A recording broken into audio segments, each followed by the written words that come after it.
Ya, como día lunes, chicos, en esta clase de Enfermería y Comunidad 2, lo que vamos a revisar son las dudas correspondientes al foro, que serían las dudas de la materia de la semana pasada, ¿ya? Algunos comentarios importantes, vamos a aclarar algunas dudas de algunas cosas que quedaron por ahí dando vueltas, y les voy a mostrar qué es lo que viene para esta semana, ¿de acuerdo? ¿Todos ven mi pantalla, chicos? ¿Se está compartiendo bien? Sí, profe. Ya. Entonces, yo estuve leyendo atentamente a sus comentarios y tengo varios que están marcados. Esta vez los marqué para que no se me pierdan. Igual yo les sugiero que lean todos los otros comentarios porque hay aportes que son bastante buenos, ¿ya? Entonces, vamos a partir con este de la Jace. Y la Jace planteaba, dice, tengo dos dudas. Si tenemos un niño no necesariamente con rezago, pero da ese resultado debido a la poca estimulación que recibe su familia y a pesar de ir de control a control, el niño sigue igual. ¿Qué podemos hacer? Puede que estos padres trabajen y no tengan más el tiempo para estimularlo como es debido, pero lo único que pasa por mi mente es derivar a asistente social. Más me gustaría saber si cumplimos un rol específico frente a esta problemática antes de derivar al equipo multidisciplinario. Ya, antes de contestar la pregunta de la Jace, que no sé si está. Jace, ¿estás por ahí? Ya, ahí está. Jace, Sí, acá estoy. ya, pon atención porque voy a contestar tus dos preguntas. Antes que todo, Jace, si un niño te aparece con rezago, ya, en alguna evaluación de desarrollo psicomotor es porque el niño tiene rezago, ya. No es como que yo creo que parece que no sé qué. Las pruebas de evaluación del desarrollo psicomotor son absolutamente objetivas, por lo tanto tú, en el fondo, esa es tu medida para poder determinar si ese niño está con rezago o está con alguna alteración, ¿ya? Por lo tanto, si tu niño sale con rezago, de partida, no es que puede que tenga rezago, sino que es un rezago, ¿ya? Y la causa por la que tiene ese rezago hay que investigarla y no necesariamente se relaciona con la poca estimulación, ¿ya? Yo entiendo un poco a lo que tú apuntas, que tiene que ver con estos papás que de ahora, ¿no es cierto?, que no están con los niños, que no los estimulan o que no les hablan, ¿ya? Pero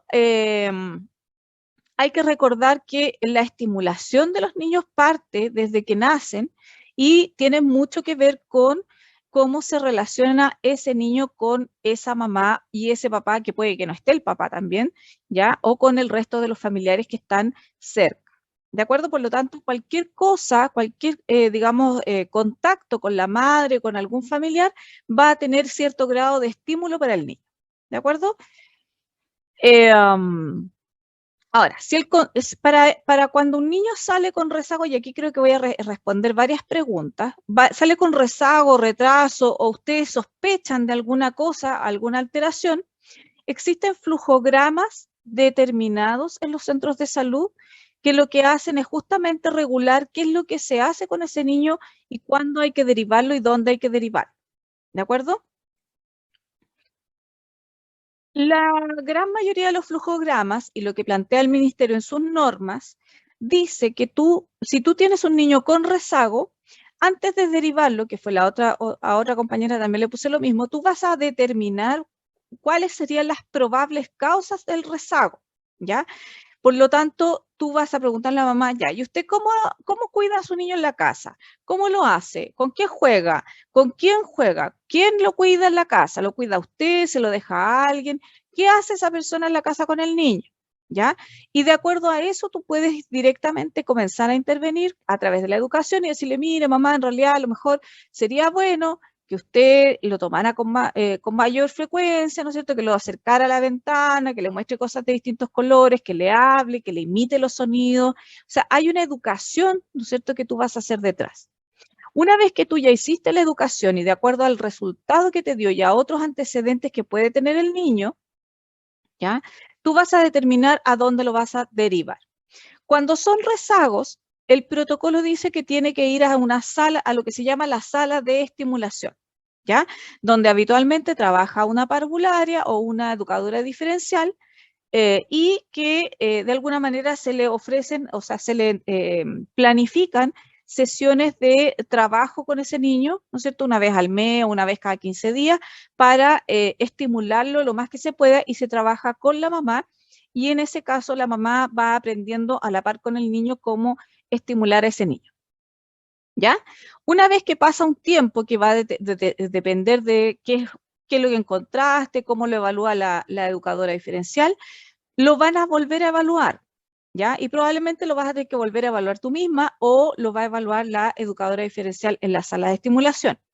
Y de acuerdo a ese resultado es lo que tú vas a hacer con ese niño, ¿ya? Indistinto que el niño esté en digamos, asistiendo a la sala de estimulación de desarrollo psicomotor, ¿ya?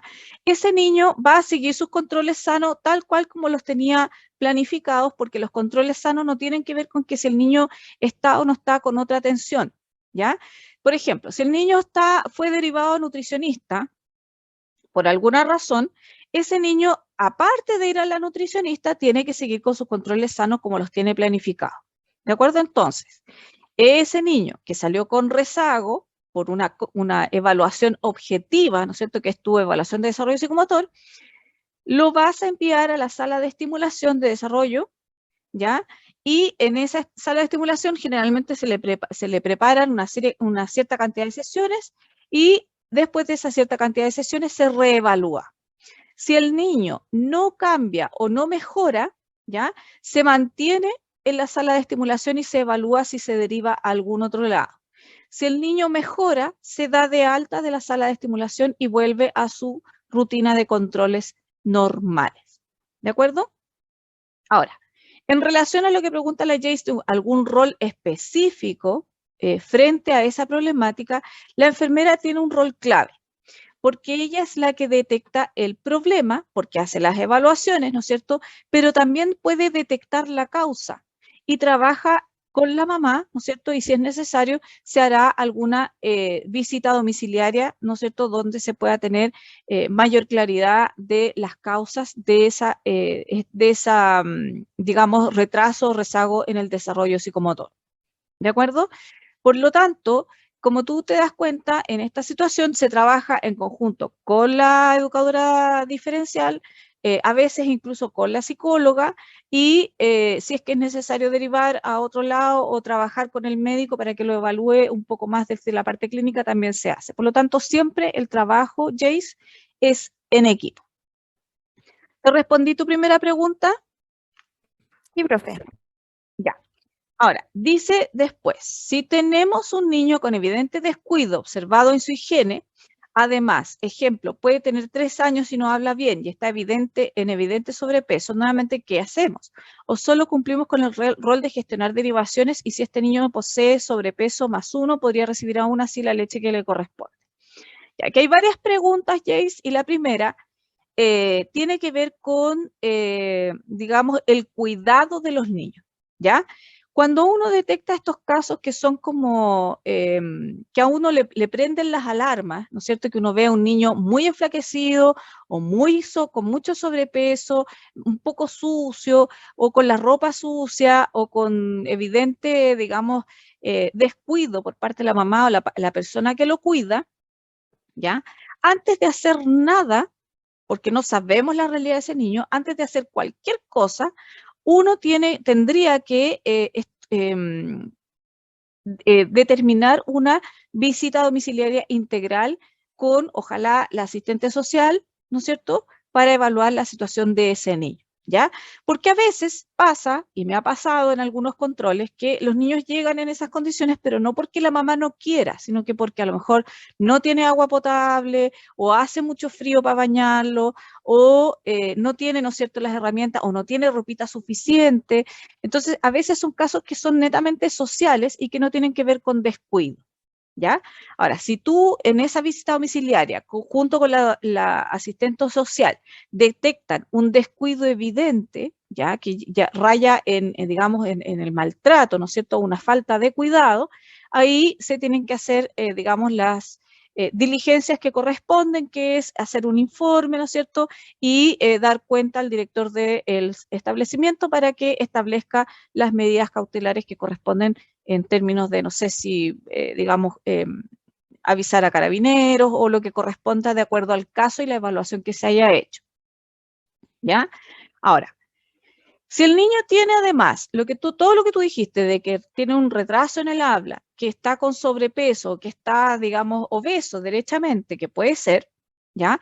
Ese niño lo que necesita es controles más frecuentes, derivación a médico, porque ya a los 3 años que no habla, digamos, es un problema, no es no es un retraso, sino que es un problema, ¿ya?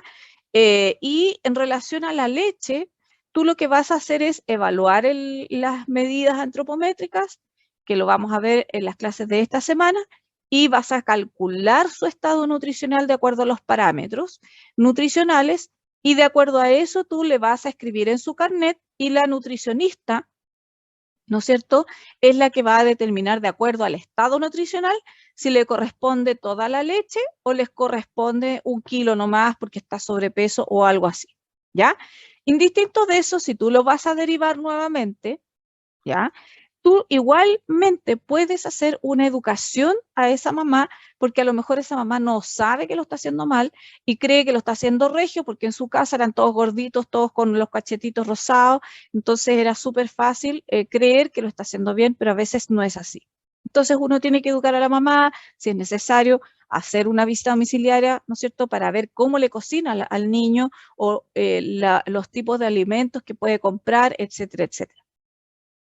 Y aquí, para terminar la pregunta de la Jace, que creo que les respondí a varios, quiero recordarles que la atención que nosotros entregamos en el primer nivel de atención es una atención integral. Por lo tanto, antes de emitir cualquier juicio o decir, oh, no, esta mamá se porta súper mal con esa guagua, o mira cómo la tiene, uno tiene que entrar a entender qué es lo que pasa en esa casa, porque a lo mejor las condiciones que ella tiene no son las mejores para hacer todo lo que uno espera que esa madre tenga que hacer, digamos. ¿Ya? Jace, Sí, Jace, ¿sí? Ya, clarito. sí, profe. Clarito para Sí. todos, ¿o no? Ay, me salí el foro.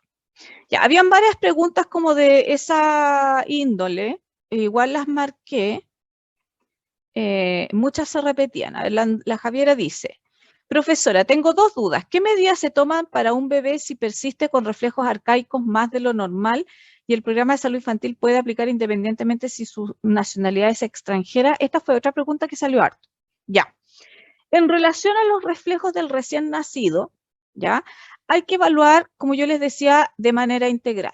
Yo no puedo evaluar solo el reflejo, ¿ya? Tengo que tener claridad cómo fue el parto, cómo fue ese embarazo, cuáles son los antecedentes de esa familia, ¿no es cierto? Y a lo mejor ese niño que tiene reflejos arcaicos por más tiempo que lo normal, puede ser que haya tenido un parto distóxico. ¿Qué significa eso? Que haya sido un parto dificultoso, que haya sido un parto no sé, de urgencia, o que tuvo una asfixia neonatal o perinatal, o que haya pasado algo durante el proceso de parto que hizo que ese niño quedara con algún tipo de daño o, digamos, alteración que haga que tenga reflejos por más tiempo de lo normal. Ahora, lo positivo de esto, que creo que también se lo explico en el video, es que la plasticidad cerebral de los niños es muy grande. Por lo tanto, si la falta de oxígeno fue transitoria y fue por muy corto tiempo, con una buena estimulación ese niño se puede sacar adelante y puede empezar a tener sus reflejos más normales, ¿ya? Pero si por el contrario ustedes ven que están marcadamente los reflejos arcaicos persistentes, lo que ustedes tienen que hacer es derivarlo a médico, y para eso es el control de los 10 días o de los 15 días, ¿no es cierto?, del médico, o el control de, digamos, de ingreso, ¿ya? Para que justamente el médico también evalúe qué tipo de situación es la que estamos experimentando. Si es algo que salió ahora, ya que el niño haya tenido un problema posterior al nacimiento o que haya tenido un problema durante el nacimiento y que eso haga que los reflejos estén presentes todavía más tiempo de lo normal. ¿De acuerdo? En relación a la aplicabilidad o el acceso al programa de salud infantil, el programa de salud infantil y el control sano específicamente, casi, bueno, la gran mayoría de las acciones o las políticas de salud pública, ¿ya? Se aplican para todos los niños, ¿no es cierto?, de acuerdo a su previsión, en este caso para todas las personas que son FONASA, ¿ya? Y indistinto de la nacionalidad, ¿ya? Sobre todo en el caso del control sano, lo que uno quiere es que esos niños, sobre todo que uno sabe que son extranjeros, a lo mejor ilegales y que están en situación de precariedad, se controlen, porque más que llevar un conteo o ir a decirle a la PDI, mire, ¿sabe qué? Aquí hay un montón de extranjeros indocumentados, no ese es el sentido, sino que el sentido tiene que ver más con el cuidado de esos niños que habitualmente son más vulnerables por su situación de ilegalidad, ¿ya? Por lo tanto, cada persona que ingresa a este país y requiere atención de salud puede acceder a FONASA, ¿ya? Indistinto de si tiene residencia definitiva o transitoria o qué sé yo, puede acceder a FONASA, hay mecanismos para ello, ustedes pueden ir a revisar la página de FONASA, donde lo explican más claramente, se les piden algunos requisitos, qué sé yo, un carnet transitorio o alguna cosa que diga que, digamos, está, o qué pasa con esa situación o quién es, más que nada. Lo que interesa es saber quién es esa persona, ¿ya? Por lo tanto, si nosotros queremos encantar a nuestros inmigrantes a que se controlen, sobre todo los niños, y de hecho hay mucho extranjero que accede al control de salud infantil porque necesitan o les ayuda mucho la entrega de la leche. Y no solo la entrega de la leche, sino que todo el otro material que se entrega a través de los controles de salud. Y por supuesto la vacunación y saber que el niño está bien y todo lo demás. ¿Ya? Javiera Paul, ¿estás por ahí?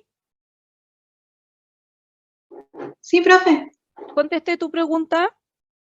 Sí, profe, todo muy claro, muchas gracias. Ya, vamos con la otra. Hay muchas preguntas como similares. La Catalina Marín dice, según la valoración que se realiza en el control sano infantil, usted menciona que anteriormente se usaba la escala de Massey-Campbell para valoración del apego niño-niña cuidador frente a una situación de estrés para el bebé. En base a esto, me gustaría saber cómo se realiza en la actualidad esta valoración, puesto que no me quedó claro. Ya. Bien, es una muy buena pregunta, Catalina. Catalina, ¿estás por ahí? Sí, profe, acá estoy. Ya, atenta. Okay. A ver, la escala de Massey-Campbell, la nunca bien ponderada escala de Massey-Campbell, que es una escala que es muy buena, ¿ya? Se intentó introducir como una acción, digamos, de screening o de tamizaje para el control infantil y para el apego del niño con su cuidador o cuidadora o con la madre, ¿ya? Que así se llama. Para poder aplicar la escala de Massey-Campbell, que yo no se las traje aquí, pero creo que les dejé un ejemplo por ahí, a ver si tengo alguna para mostrarles. La escala de Massey-Campbell es bastante compleja para aplicar, no es tan simple, no es una pauta que, no sé si les estoy compartiendo aquí algo que ustedes ven aparte encima del foro, pero déjenme buscar si es que está por aquí la escala de Massey-Campbell. Es una escala que es bastante compleja, no es llegar y aplicarla. Hay que, de hecho, aprender y certificarse para la aplicación de la escala, ¿ya? ¿Por qué se los comento? Yo, de hecho, en algún minuto de mi existencia tuve que certificarme para la Massey-Campbell claro, era un curso que era bastante largo, donde a uno le explicaban de dónde venía, por qué, para qué, cómo, cuándo y dónde, ¿ya? Pero, no tengo ninguna imagen acá, pero básicamente se valoran una serie de parámetros observando, acá está, pero no tengo la escala, observando el comportamiento no solo del niño, sino que también de la madre, ¿ya? Entonces, déjenme buscar si es que tengo alguna imagen por aquí para que me entiendan lo que les quiero decir para que no queden dudas.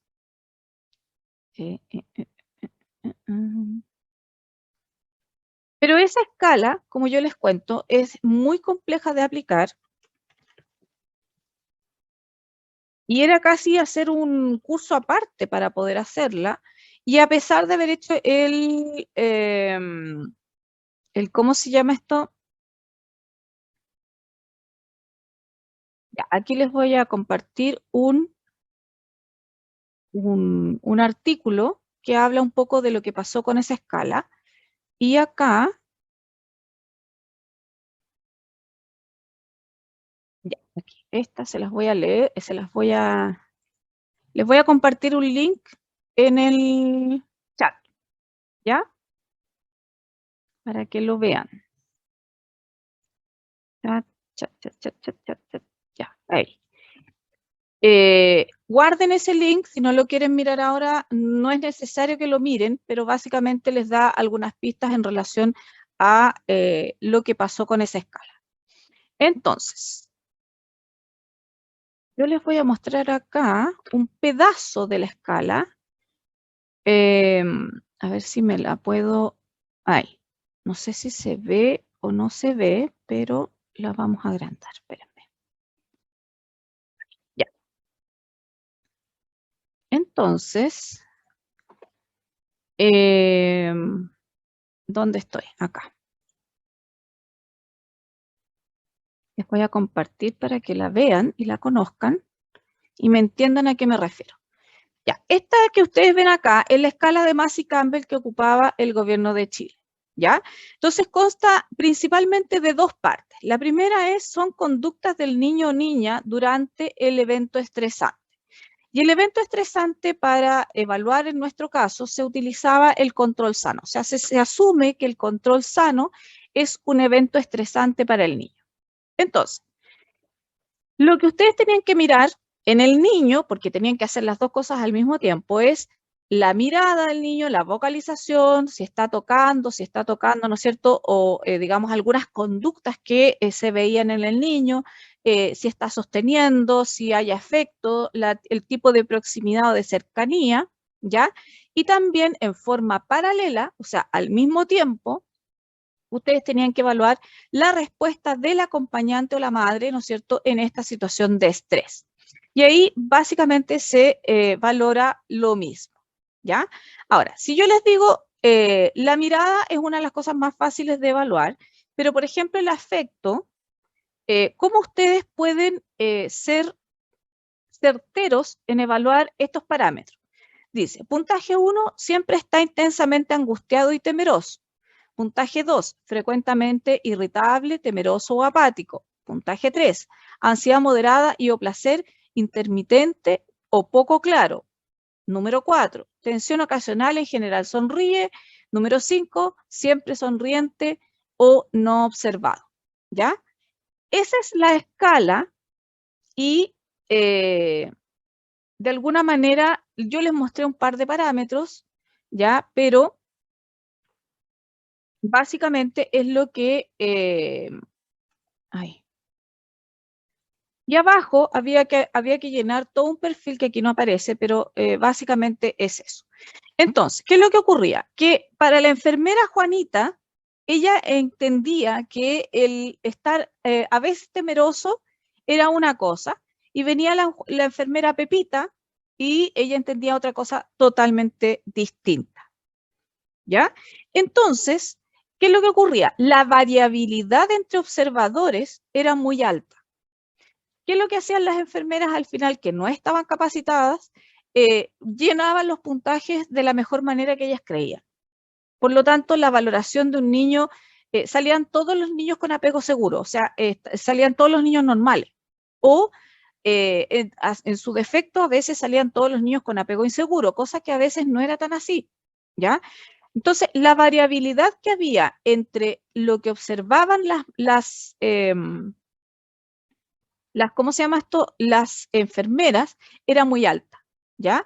Y para una misma enfermera, ¿no es cierto?, no era constante en sus resultados. Por lo tanto, se determinó que era mejor, digamos, porque no tenía mucho sentido hacer una escala que básicamente no estaba midiendo nada, porque o le ponían una cosa, le ponían la otra, pero no era necesariamente lo real. ¿De acuerdo? Esa es la razón por la que se eliminó la escala de Massey y Campbell. Ahora, hay ciertos parámetros que creo que viene una clase de apego, más adelante, un documento que yo les dejo, que se pueden evaluar para poder hacerse una idea del apego del niño. Si el niño se ve, ustedes pueden distinguir claramente si un niño se ve angustiado o si la madre como que le hace el quite al bebé. Esas cosas gruesas se pueden medir sin dificultad y se siguen midiendo, no precisamente con la escala de Massey y Campbell, pero sí con algunos parámetros, digamos, que son bastante decidores en relación a el apego del niño. ¿De acuerdo? ¿Catalina? Sí, sí, entendí. Entonces, básicamente dejaron de usar la escala por un manejo inadecuado No es un o manejo incorrecto. inadecuado, es una escala muy compleja, Catalina, es muy difícil. Ya, O sea, imagínate, yo hice una capacitación que duraba una semana en lo teórico y una semana en lo práctico, donde a ti te mostraban una serie de videos y una serie de mamás y todo lo demás, para poder tener una cierta confiabilidad en los resultados. O sea, que tú siempre midieras lo mismo, ya lo que se habían detectado por otros profesionales. Cosa que en la realidad nadie puede estar 2 semanas en atención primaria en capacitación full day porque es imposible. Por lo tanto, ese es el primer factor con el que se encontraron de dificultad. ¿Qué ocurrió? Que las enfermeras finalmente no se iban a capacitar porque no tenían el tiempo para hacerlo, o el centro no podía dejar de disponer de un recurso tan importante como una enfermera. ¿Sí? sí, sí, profe, ya entendí. Javier, abriste tu micrófono. ¿Querías decir algo? No, profe, perdón, es que lo pasé a activar. Ah, ya. ¿Alguien más tiene dudas en relación a la escala de Massey y Campbell?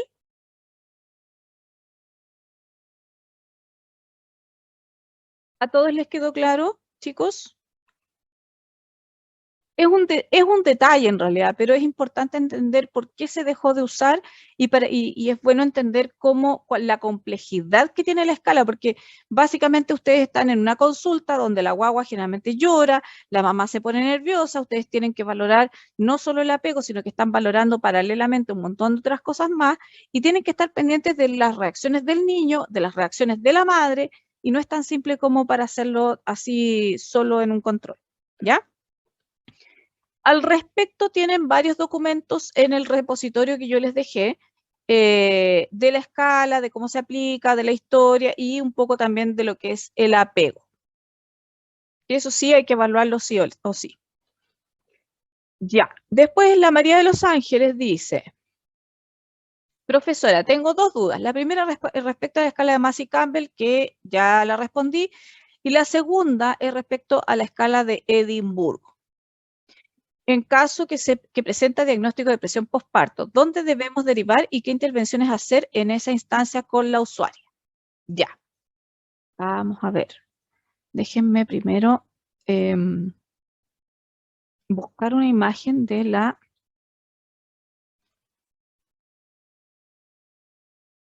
de Edimburgo, que esa es para la depresión postparto.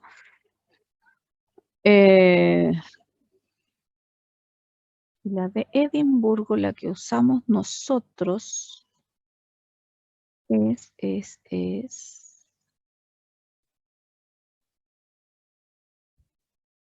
Ay, ¿dónde estás? ¿Dónde estás? ¿Dónde estás?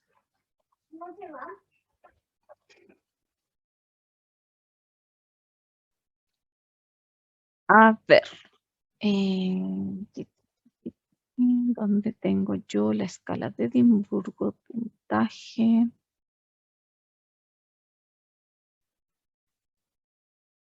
Hay varias escalas con las que ustedes se van a encontrar, pero quiero buscar la que está en el manual para que ustedes vean la misma escala.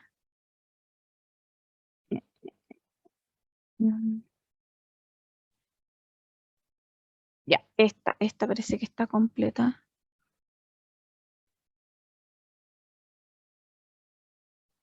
A ver.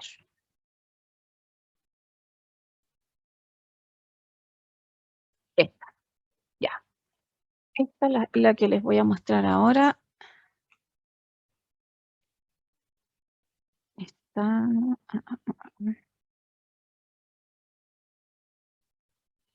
No encuentro el documento.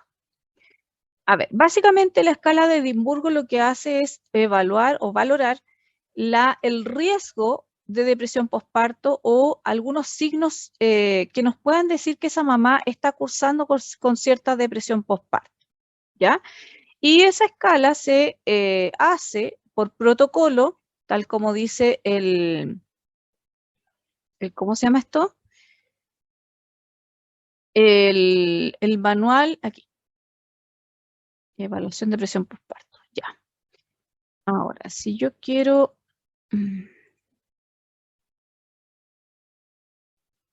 Ahí, ya. Les voy a volver a compartir pantalla para que vayamos viendo con calma las escalas. Esta es la escala, que no sé si la alcanzan a ver, pero la escala de Edimburgo, que habitualmente se usa y que evalúa, ¿no es cierto?, se aplica a los 2 y a los 6 meses de edad del niño, ¿ya? Y se le aplica a la madre. Ahora, aquí hay distintas interpretaciones del resultado, ¿ya? Y hay distintas conductas que se evalúan. Generalmente son 6 alternativas de conducta, o sea, 6 conductas con alternativas, y habitualmente se pone los 2 meses a un lado, los 6 meses al otro para poder hacer un comparativo. Y las preguntas dicen algo así como, ¿he sido capaz de reírme y ver el lado divertido de las cosas? Tanto como siempre, no tanto ahora, mucho menos ahora, no nada, ¿ya? He disfrutado mirar hacia adelante, tanto como siempre, menos que antes, mucho menos que antes, casi nada. Y todo eso va teniendo puntaje. Cuando las cosas han salido mal, me he culpado a mí misma innecesariamente, sí, la mayor parte del tiempo, sí, a veces, no con mucha frecuencia, no nunca. ¿He estado nerviosa o inquieta sin tener motivo? No, nunca, casi nunca, sí, a veces, sí, con mucha frecuencia. ¿He sentido miedo o he estado asustadiza sin tener motivo? Sí, bastante, sí, a veces, no, no mucho, no nunca. Las cosas me han estado abrumando, sí, la mayor parte del tiempo, no he podido hacer las cosas en absoluto, sí, a veces, a veces no he podido hacer las cosas también como siempre, no, la mayor parte del tiempo ha hecho las cosas bastante bien y no he estado haciendo las cosas también como siempre. Me falta una parte aquí, espérenme. Ay, espérenme. Hay una pregunta que es clave, que está acá, esta.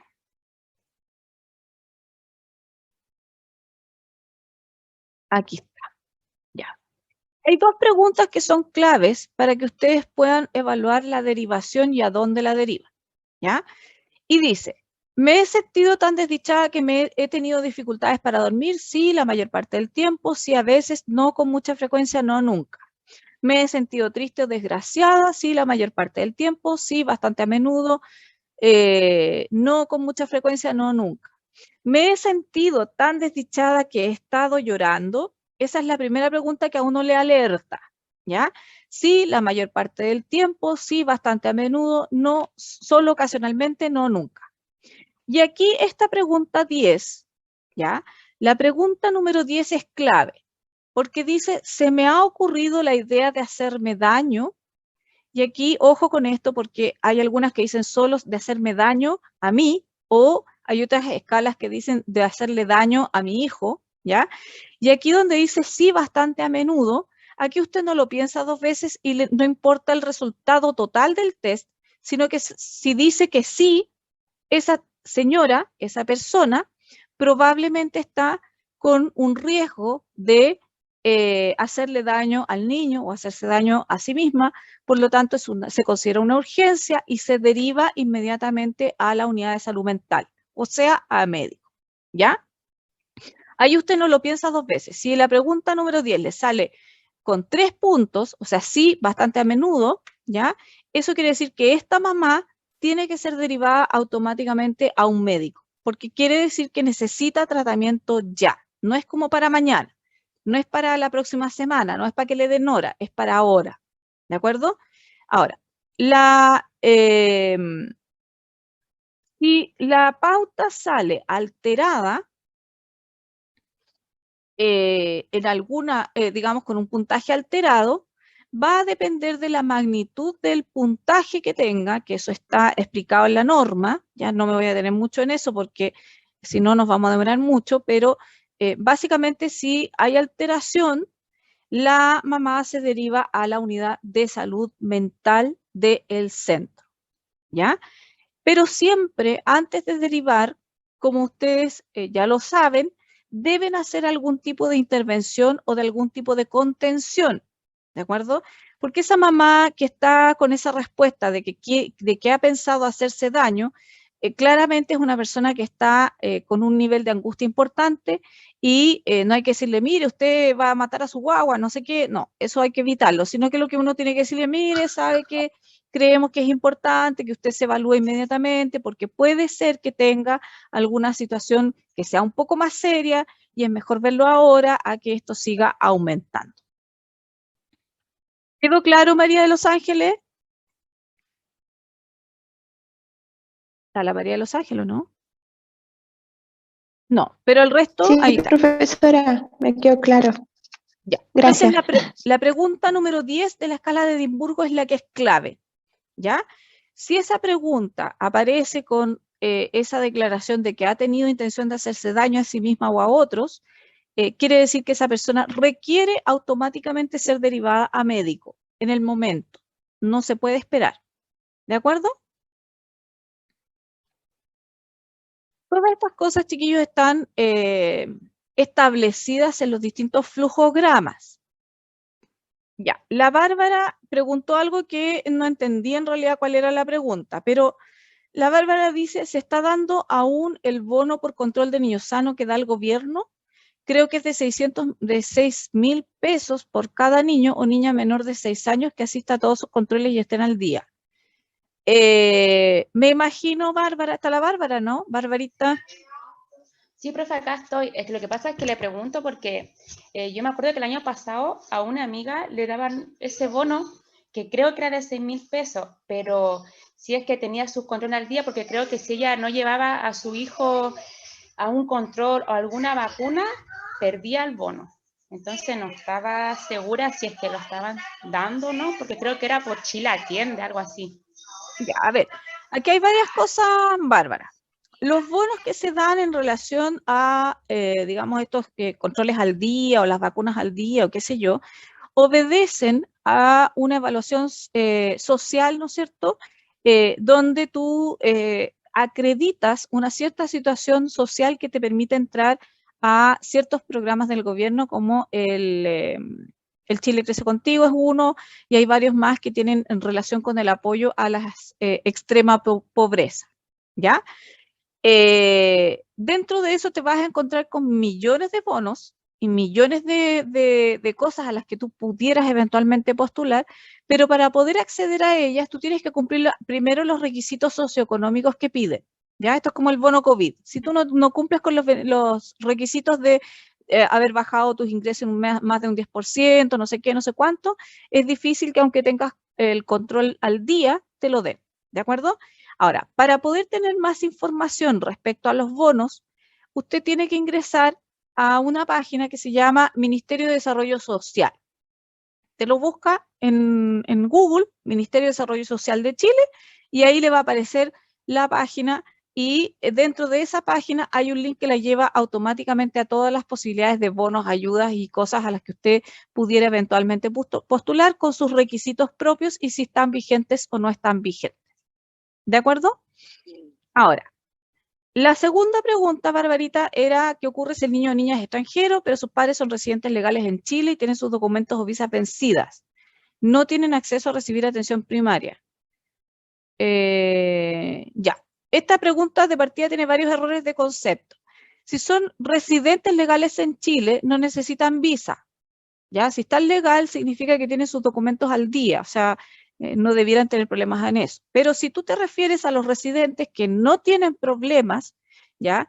Pueden acceder tanto a los beneficios de FONASA como si, digamos, pueden acreditar renta y todo lo demás, pueden acceder a ISAPRE, ¿ya?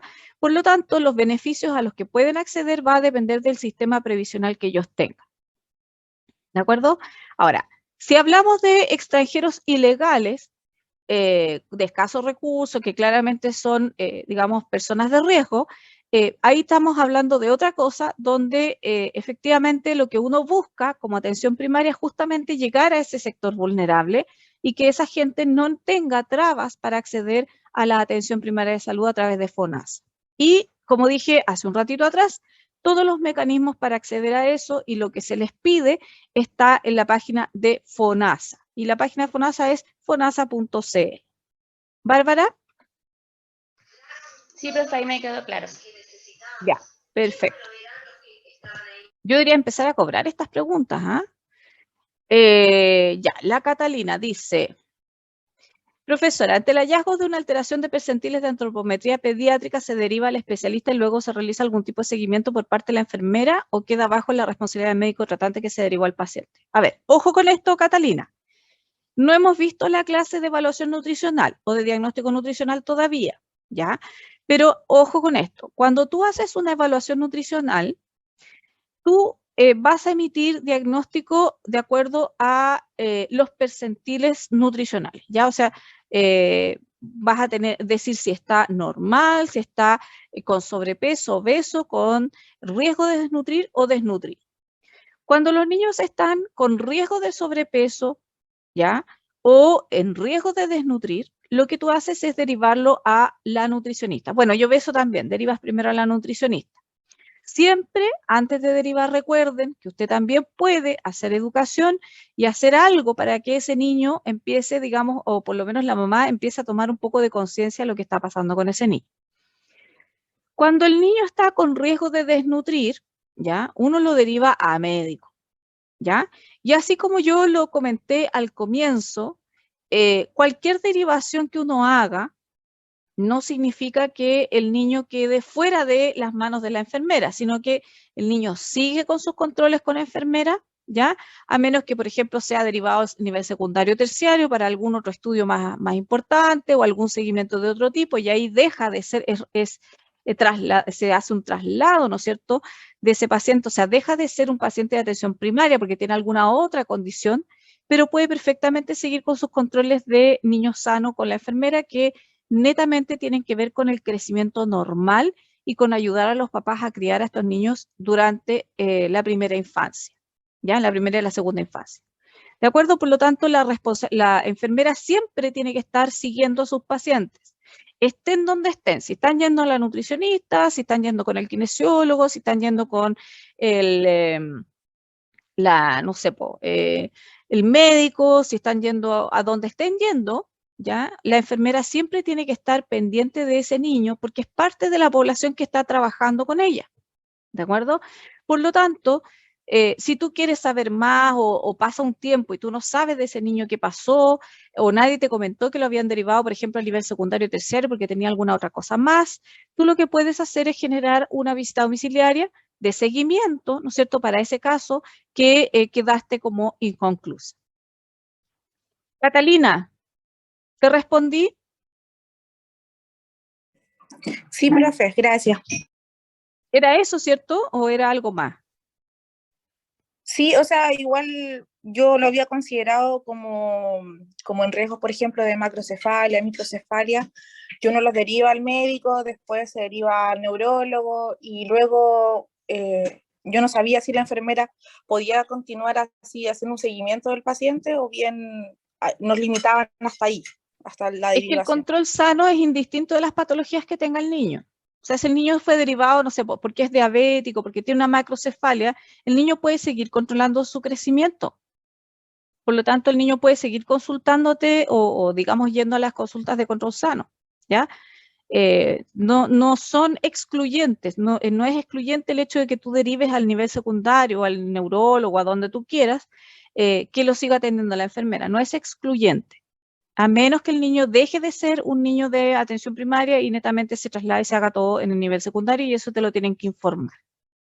¿Ya? Digamos. Sí, profe, gracias. La Scarlett preguntaba, mi duda es si el infante se encontraba en algún CEFAM de Antofagasta por temas personales, se cambia la ciudad y va al CEFAM de dicha ciudad, pero se le perdió el carnet de niño sano. ¿Qué hace en ese caso? No importa y se evalúa desde cero o hay algún otro respaldo o dificultaría su control. Le voy a contestar primero a la Scarlett y después voy a leer lo de Esteban, ¿ya? En el caso de un niño que se traslada de ciudad, lo que se tiene que hacer en rigor es pedir un traslado, ¿ya? O una baja que se llama del centro de salud de donde uno está, ¿ya? O sea, si yo me controlo en el consultorio Los Tres Pinos de Santiago y me voy a ir a Viña del Mar, antes de irme del consultorio yo tengo que hacer solicitar, ¿no es cierto?, una baja del consultorio. O sea, explicar mi situación, mire, yo me voy a cambiar de ciudad, ¿no es cierto? No voy a vivir más en Santiago, sino que me voy a cambiar y yo no quiero perder los controles de niños sanos y quiero seguir con los controles como los he tenido hasta ahora, ¿ya? Y para eso, la tecnología en este momento nos ayuda bastante porque existe la ficha electrónica, ¿ya? En algunos centros, no en todos. Cuando existe la ficha electrónica es más fácil porque uno se hace el alta desde, digamos, el centro de origen, llega al centro se le hace un papel, ¿no es cierto?, donde consta de que ella solicitó el alta desde ese centro para ser trasladada al otro centro, llega al centro donde se va a controlar posteriormente y su ficha se mantiene tal cual como ella la dejó, si es que el centro también tiene la posibilidad de ¿cómo se llama esto? De ficha electrónica, Rayen o Sidra o lo que ustedes quieran, ¿ya? Pero, ¿qué pasa cuando la ficha es en papel? Cuando la ficha es en papel, no le pueden entregar la ficha. Por lo tanto, lo que se hace es entregarle un resumen de la ficha o, en su defecto, se hace un traslado, digamos, de la ficha a través de correo o de valija, ¿no es cierto?, al centro de destino, ¿ya? Y también se le hace un papel donde se deja constancia que ella se va de alta o digamos, se traslada a otro centro, ¿no es cierto?, y no importa que se le haya perdido el carnet de niño sano, no importa que no tenga ningún papel, porque la ficha en los centros generalmente no se pierde y hay muchas cosas que están, digamos, con, ¿cómo se llama esto? Con ficha, con registro electrónico, como son las vacunas. ¿Ya? Scarlett, ¿te contesté?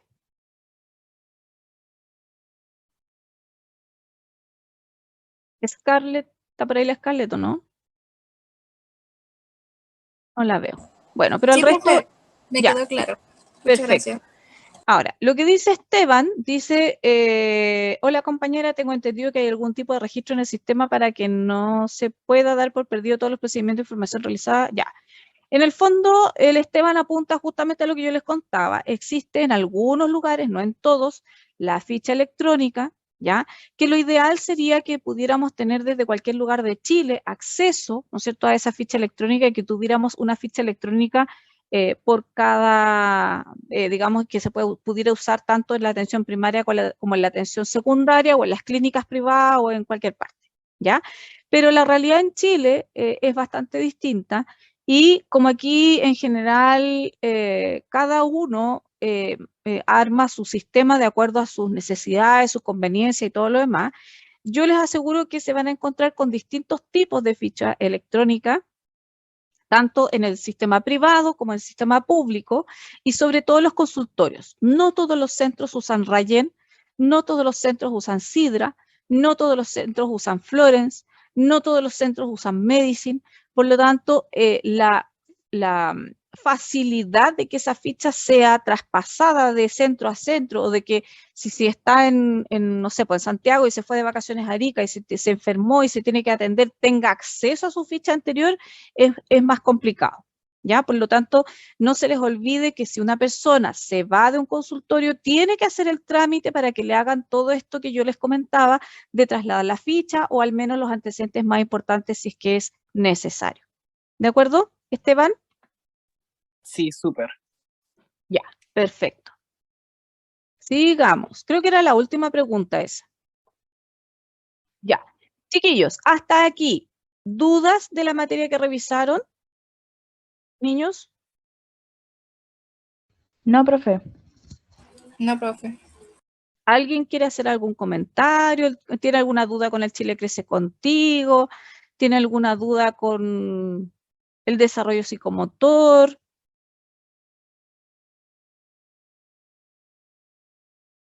¿Niños? ¿No? Profe. Ya. Entonces, les voy a contar que para esta semana sí viene lo que es alimentación del niño sano, ¿ya? Lactancia materna y fórmula láctea. Y ahí vamos a hacer algunos ejercicios y después de que hagan esos ejercicios y los tengan listos o que hayan visto esa clase, se les va a liberar la clase de las respuestas de los ejercicios de fórmula láctea, ¿ya? Hay una clase de patologías prevalentes en niños y hasta ahí vamos a quedar esta semana para que vamos a terminar con lo que es infantil. Vamos a ver las patologías prevalentes de los niños, la normativa del recién nacido y algunos problemas urológicos que son habituales en los niños. ¿Ya? Vamos a hacer la próxima semana, les aviso al tiro, vamos a trabajar con algunos ejercicios de evaluación nutricional, ¿ya? Que está, me parece que está en esta clase. Pero de todas maneras yo les voy a pedir que tengan a mano más o menos las pautas, digamos las curvas de crecimiento y desarrollo de los niños para poder aprender a medir y a sacar diagnósticos nutricionales. ¿De acuerdo? Para la próxima semana. ¿Dudas, chiquillos? No, profe. ¿Están todos claritos? Ya.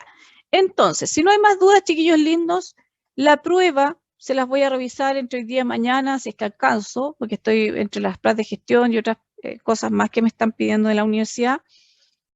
Les voy a avisar cuándo están sus notas. Recuerden que las notas que tienen no son las notas de verdad, sino que son notas mentirosas, porque falta toda la evaluación de lo que ustedes escribieron, ¿ya? Por lo tanto, no se crean esa nota, esa no es su nota. Si tiene un 2, no es que tenga un 2, o si tiene un 4, no es que tenga un 4, ¿ya? Sino que probablemente va a subir, no, es difícil que baje, imposible que baje, pero tiene que subir. Así que no se asuste por la nota que tiene. Y cuando tenga esas notas, yo les voy a mandar un mensaje a través del campus para que fijemos con las delegadas alguna fecha para, dentro de horario de clase, para revisar esas pruebas con detalle. ¿De acuerdo? Delegadas, Ok, profe. ¿quién me Sí. puso una cruz aquí? ¿Quién no está de acuerdo? La Francisca. ¿Por qué no está de acuerdo la Francisca? Profe, era cuando había preguntado si habían dudas. Ah, ya. ¿Quién me levantó la manito? Pamela, dígame.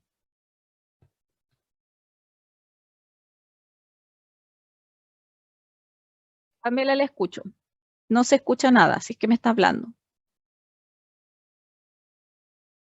Tiene abierto el micrófono, pero no se escucha. Pamela, antes que te estreses, yo ya conversé con toda la gente que tenía que conversar, hasta con la vicedecana por tu caso, y están tratando de resolver tu situación, ¿ya?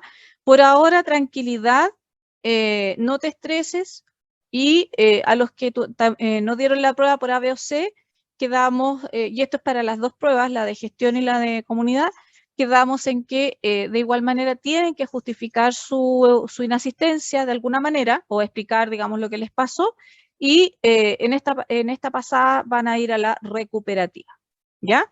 Pamela, por ahora, tranquilidad, tienes acceso al campus, pero no sé qué pasa con tus pruebas o no sé qué pasa con el resto de la... Ahora no sé si tienes acceso al campus, Pamela, poneme un dedito para arriba o un dedito para abajo.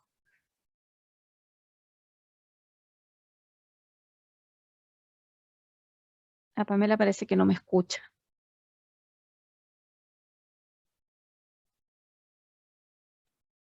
Ya, bueno, la situación de la Pamela la estamos viendo. Ya. ¿Más dudas, comentarios, chiquillos? ¿Alguna cosa en particular? Si no, para dejarlo hasta aquí, les voy a liberar la materia que viene para esta semana y para que puedan empezar a trabajar. ¿De acuerdo? Ok, profe.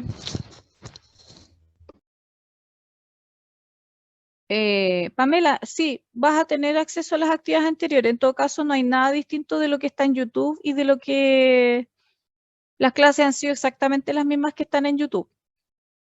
¿De acuerdo? Así que no te estreses, no hay ninguna actividad, así bueno, los foros y esas cosas, pero las respuestas a los foros están grabadas en YouTube. ¿Ya? Así que tranquilidad nomás.